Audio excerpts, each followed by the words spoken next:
Hola a todos, sean bienvenidos a Repasos Intergalácticos.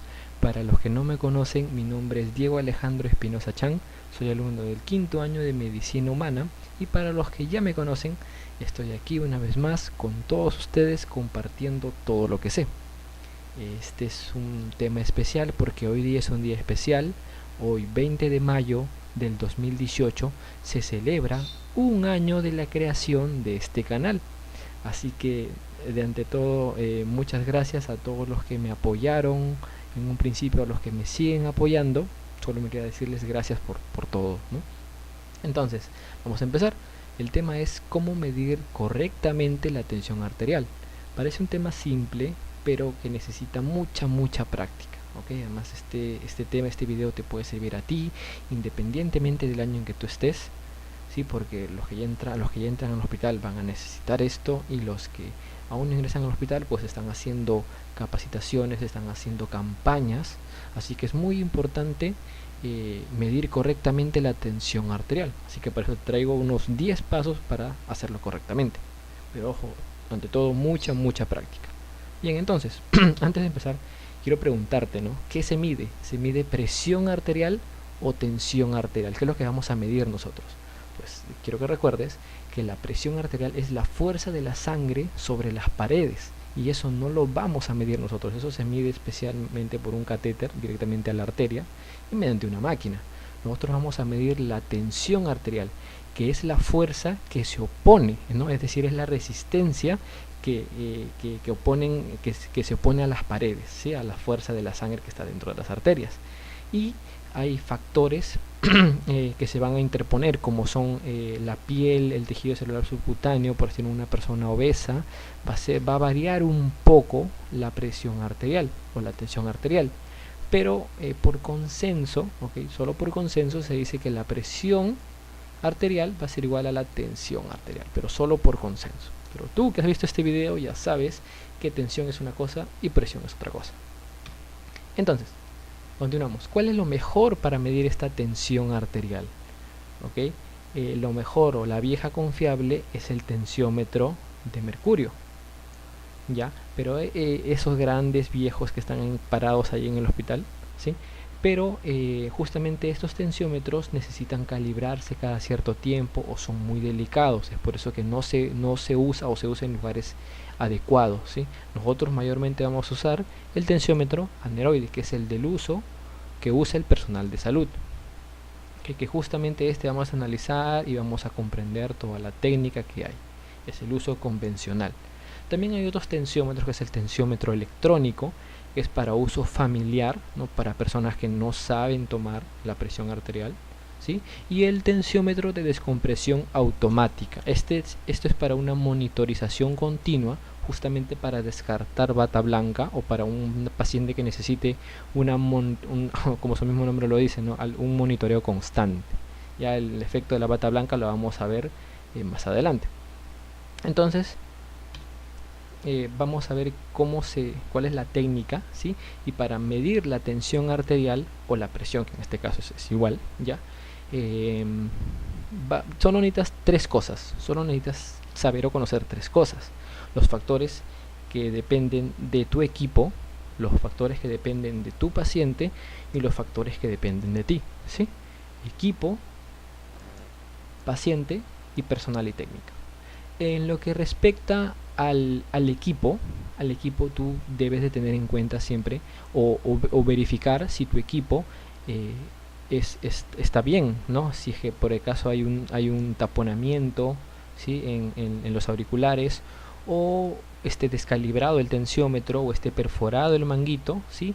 Y el contacto que hay con la piel, ¿sí? Porque a veces si está sobre la ropa puede haber una lectura errónea. Los factores que dependen del paciente, ¿sí? Es que el paciente esté en reposo, no haber hecho ejercicio, no haber fumado, no haber tomado café, por lo menos con 30 minutos de descanso. La espalda tiene que estar apoyada sobre la silla, el brazo tiene que estar al nivel del corazón, los pies no deben de estar cruzados, deben de estar sobre el suelo, y tiene que estar con ropa cómoda. Los factores que dependen del personal es que el personal quiera hacerlo, que se tome la molestia y el tiempo para poder escuchar bien los ruidos. Necesita tener un control palpatorio, ¿sí? Tanto de la arteria radial y de la humeral, saber localizarlo, el nivel de insuflado, que no debe ser ni muy rápido ni muy lento, y la velocidad de desinsuflado, que también no debe ser ni muy rápido ni muy lento, debe ser aproximadamente 2 milímetros de mercurio por segundo, ¿sí? Y en cuanto al más del equipamiento es que debe tener, en cuanto a la técnica, que debe haber una correcta envoltura, ¿sí? Del manguito a 2 o 3 centímetros sobre la flexura del codo al nivel de la arteria humeral, es decir, en el brazo, en el lado medial justamente se puede palpar la arteria humeral. Y la campana nunca debe ir por dentro de esa faja del mango, sino debe ir ligeramente por afuera, ¿sí? Si tú en alguna oportunidad o has visto algún compañero que la campana lo ha introducido, ¿no? Esté por adentro y encima lo ha cubierto, encima lo cubre, pues esta es una técnica errónea, ¿no? Entonces debes de analizar tus errores, superar tus errores, y eso lo logras siempre practicando. Practica con tus amigos, con tus familiares, con tus pacientes, con todos, y mientras más practiques va a ser mucho mejor. Entonces esos son los 10 pasos. La presión arterial se mide en un paciente sentado, con el brazo apoyado a la altura del corazón, es decir, el paciente tiene que estar en reposo, ¿sí? No haber fumado, no haber tomado café, no haber hecho ejercicio, por lo menos 30 minutos antes. El manguito debe ser del tamaño adecuado, ¿sí? Y la cámara debe de cubrir el 80% de la circunferencia del brazo. Se debe de palpar la arteria humeral, lado medial del brazo, ¿sí? A 2 a 3 centímetros por a 2 a 3 centímetros de la fosa del codo. Se debe de colocar el esteto nunca por debajo, ¿no? del manguito, para que no se presione. Se palpa la arteria radial, la arteria que está más abajo, ¿no? Y se infla de 20 a 30 milímetros de mercurio hasta que desaparezca el pulso radial, ¿no? Lo correcto es que uno debe de palpar la arteria radial e insuflar a 20 a 30 milímetros de mercurio hasta que ya no se sienta, hasta que ya no se palpe. Después se va a desinsuflar a una velocidad de 2 milímetros de mercurio por segundo hasta escuchar los ruidos, ¿sí? Primer ruido o fase de Korokov te da la presión sistólica, y el último ruido, la fase 5 de Korokov, te da la presión diastólica. ¿Qué más se necesita saber para realizar una correcta lectura? Pues se debe de hacer dos lecturas con una diferencia mínima de 2 minutos. Es decir, si tú en un brazo te equivocaste, lo hiciste mal o no escuchaste bien, no debes de tomarlo ahí mismo, sino el brazo debe descansar, ¿sí? Y es importante medir la presión en ambos brazos. Un dato extra también: al momento que uno va a desinflar el manguito, nunca estrujarlo, sino simplemente cubrirlo poco a poco y aplastarlo. O sea, no lo estrujes, sino simplemente desinflalo poco a poco para evitar que se rompa. Entonces, ¿cuál es el mecanismo de estos ruidos que uno escucha? Pues simplemente al insuflarlo se va a bloquear el flujo sanguíneo, y por lo tanto va a dejarse de escuchar, y a medida que se va a desinsuflar, pues va a empezar a fluir, va a empezar a correr la sangre, y esos son los ruidos, y ese es el mecanismo, mejor dicho. Entonces, ¿qué pasa cuando uno insufla y se sigue escuchando? Porque lo ideal es que ya no se escuche, porque estás obliterando. Entonces, si se sigue escuchando, pues hay que sospechar de un hipertiroidismo o de regurgitación aórtica. ¿Ok?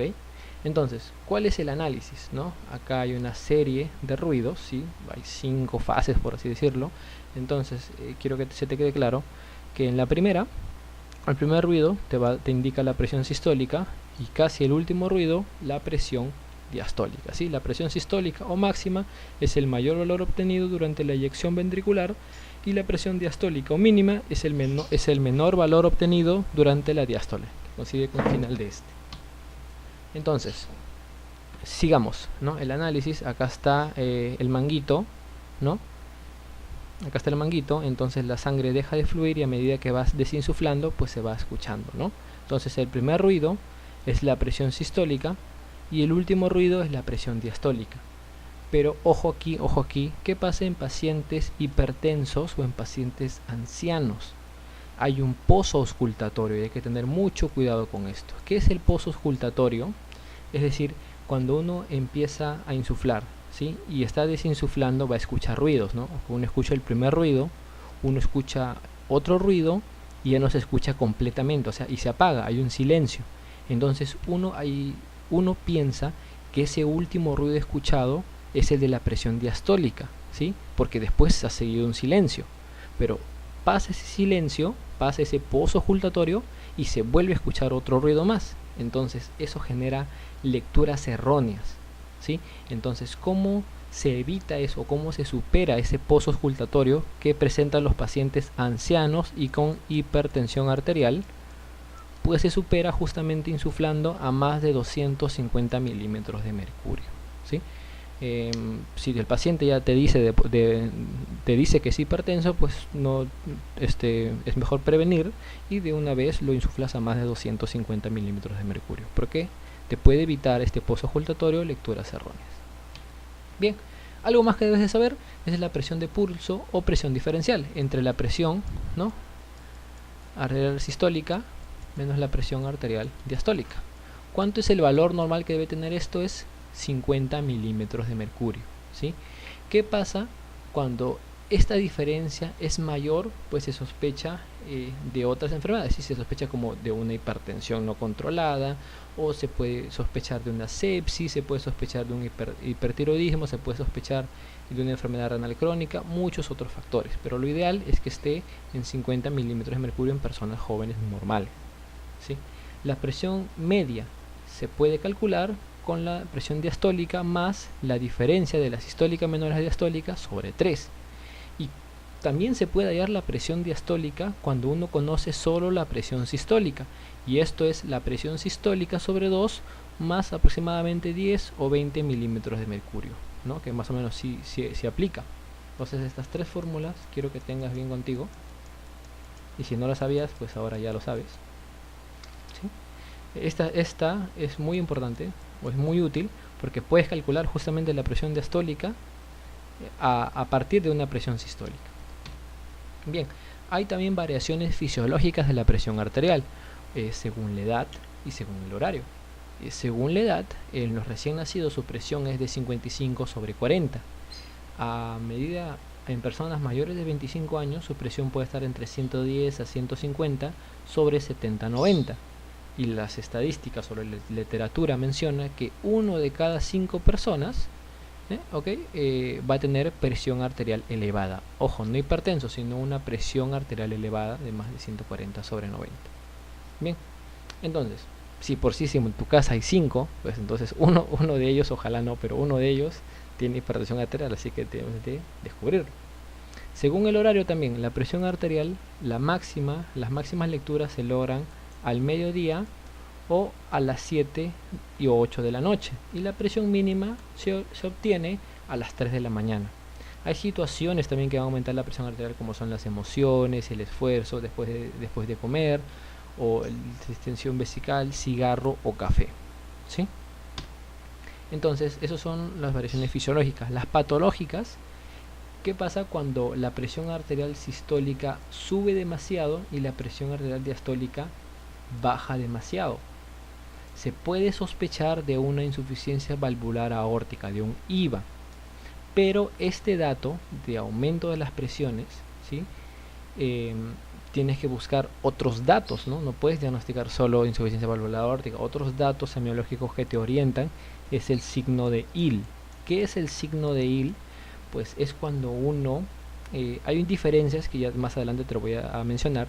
La diferencia de presiones entre los miembros superiores e inferiores debe ser menor de 30 milímetros de mercurio. ¿Qué pasa cuando esta diferencia entre brazos y piernas es más de 30 milímetros de mercurio? Pues es el signo de Hill, que junto con el signo de Muset, o el de Müller, o el de Kinke, o el de Mayne, te hace una gran sospecha de insuficiencia valvular aórtica. Que es el signo de Müller es cuando la óvula late, que el signo de Muset es cuando la cabeza asiente, ¿sí?, de manera rítmica con los latidos del corazón. El signo de Kinke es el pulso que hay en el lecho unguial. Al presionar ligeramente el lecho unguial se observa un pulso, ¿sí? Y el signo de Mayne es el decaimiento de la presión, ¿sí? De más de 15 milímetros de mercurio al levantar el brazo. Entonces todos estos signos, si no lo conocías, ahora ya lo conoces y es una sospecha de insuficiencia valvular aórtica. Entonces, otras diferencias. Las diferencias entre los miembros superiores. ¿Cuánto es la diferencia normal entre tu brazo derecho y tu brazo izquierdo? Debe ser de 10 milímetros de mercurio aproximadamente. ¿Sí? El brazo derecho tiene más presión que el brazo izquierdo. ¿Y qué pasa cuando esta diferencia de presiones es más de 10 milímetros de mercurio? Se puede sospechar de obstrucción de la subclavia por placas ateromatosas o por síndrome de la salida de tórax o por disección aórtica, ¿sí? El síndrome de la salida de tórax es cuando hay un pinzamiento del paquete vasculonervioso cuando justamente estos vasos y nervios salen del tórax, ¿sí? Entonces justamente cuando hay una diferencia de más de 10 milímetros de mercurio entre ambos brazos se puede sospechar de eso. Que justamente hubo un caso en el regional el año pasado, en diciembre. ¿Y cuál es la diferencia normal entre los brazos y las piernas? Pues como te he mencionado, no debe ser mayor de 30 milímetros de mercurio, ¿sí? En los miembros inferiores justamente hay más presión que en los miembros superiores. Pero ¿qué pasa? Cuando estas presiones aumentan, es más de 30, pues es el signo de IL. Cuando en las piernas hay más presión que en los brazos.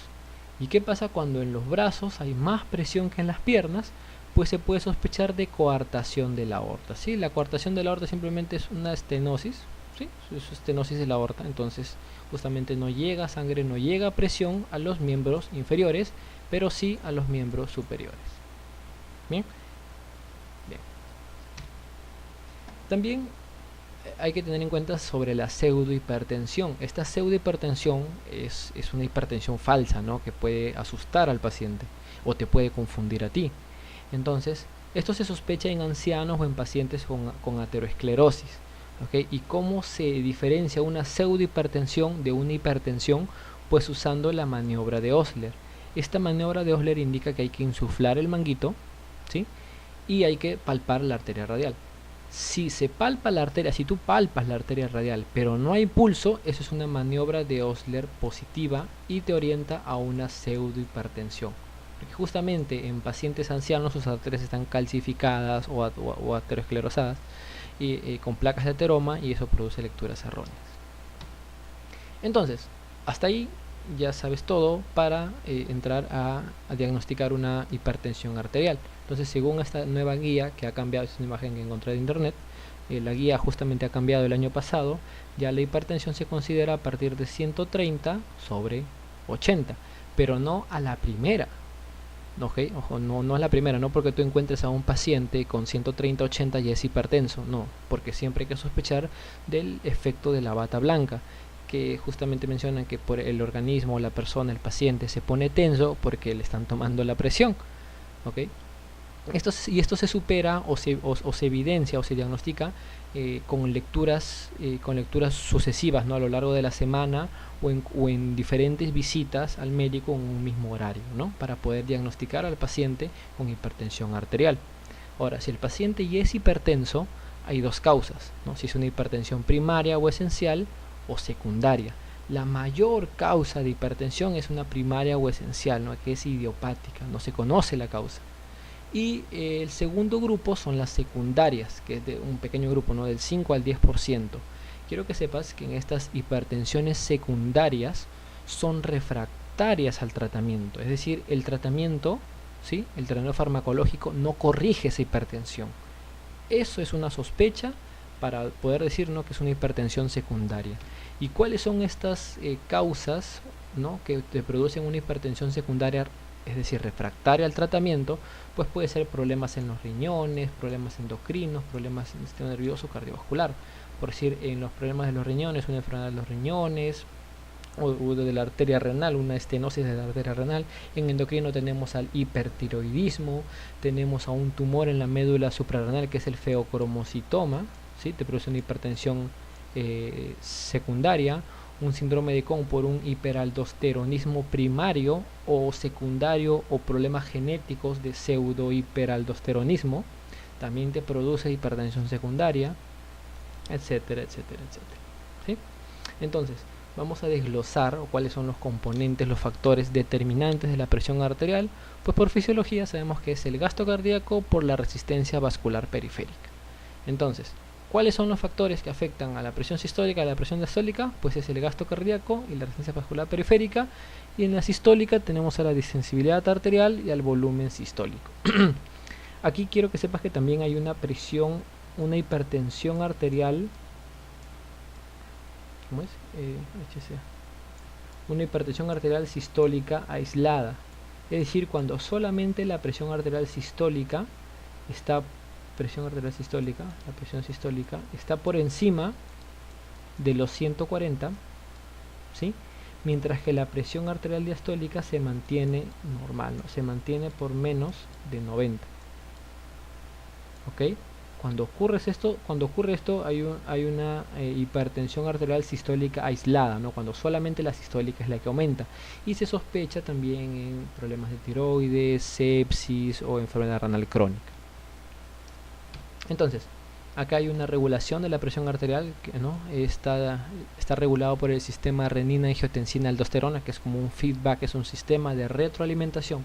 Es decir, cuando baja la presión arterial, se activa este sistema que ya lo he explicado en un video pasado y aumenta la presión arterial, ¿no? ¿Cómo? Pues al principio formando renina, que convierte el angiotensinógeno en angiotensina 1, que por medio del ECA, ¿sí? Que ya lo he explicado en un video anterior, convierte la angiotensina 1 en angiotensina 2. Y esta angiotensina 2 pues va a actuar a nivel de la médula suprarrenal para la liberación de aldosterona, que se va a los túbulos colectores y reabsorbe sodio, agua y excreta potasio, ¿sí? O también actúa de manera sola haciendo la vasoconstricción. Entonces reabsorbes agua, aumentas la volemia y haces vasoconstricción, pues te aumenta a aumentar la presión arterial, ¿sí? Entonces, los mecanismos para una hipertensión arterial, si los factores de la presión arterial es el gasto cardíaco y la resistencia vascular periférica, cualquier factor que aumente el gasto cardíaco o aumente el gasto cardíaco y la resistencia vascular periférica, esta es fisiopatología, pues te va a conllevar al aumento de la presión arterial, como es la hipersecreción de catecolaminas, como un feocromocitoma, que ya lo he mencionado, o con la activación del sistema renina-angiotensina-aldosterona, ¿sí? Hay un hiperaldosteronismo primario, insuficiencia aórtica, hipertiroidismo, feocromocitoma también debe estar por ahí. Bueno, y acá está el esencial, ¿no? Bien, ahora ya mucho hemos hablado de hipertensión, ahora vamos a hablar de la hipotensión. En la hipotensión se tiene que la presión sistólica debe ser menor de 110. Pero debes de tener en cuenta la forma de inicio. Si es una hipotensión que se ha instaurado rápido o ha ido progresivo, ¿sí? O es crónico. En la rápida tienes que diferenciar, ¿no? Si es un síncope o una lipotimia. Si es progresiva, ver si es un shock tanto periférico o central, o si es crónica, ya con una enfermedad de Addison, caquexia o cirrosis, ya que un día mi grupo le tomó la presión a un paciente con cirrosis y era un paciente que estaba sentado, se paraba y hablaba contigo, y cuando le tomaron la presión no lo podíamos creer nadie ni el doctor, pero su presión llegaba a 50/30, ¿no? Es algo que nos sorprendió a todos nosotros. Entonces, en su etiología debemos de ver para una hipotensión, ¿no? Que es por pérdida del volumen plasmático, por pérdida del tono vascular o por disminución del gasto cardíaco. Y los signos de hipoperfusión pues es piel fría, oliguria y letargo, ¿sí? Entonces vamos a analizar cada uno de ellos. Por pérdida del volumen plasmático puede ser por una hemorragia, la principal causa, estás perdiendo volumen, ¿sí? Por síndrome de fuga capilar o una poliuria debido a una diabetes o una diabetes insípida, tanto central como nefrógena. Una ascitis también porque se forma un tercer espacio. Quemaduras también, hay pérdida, ¿sí? En diarreas también, deshidratación, diaforesis, ¿sí?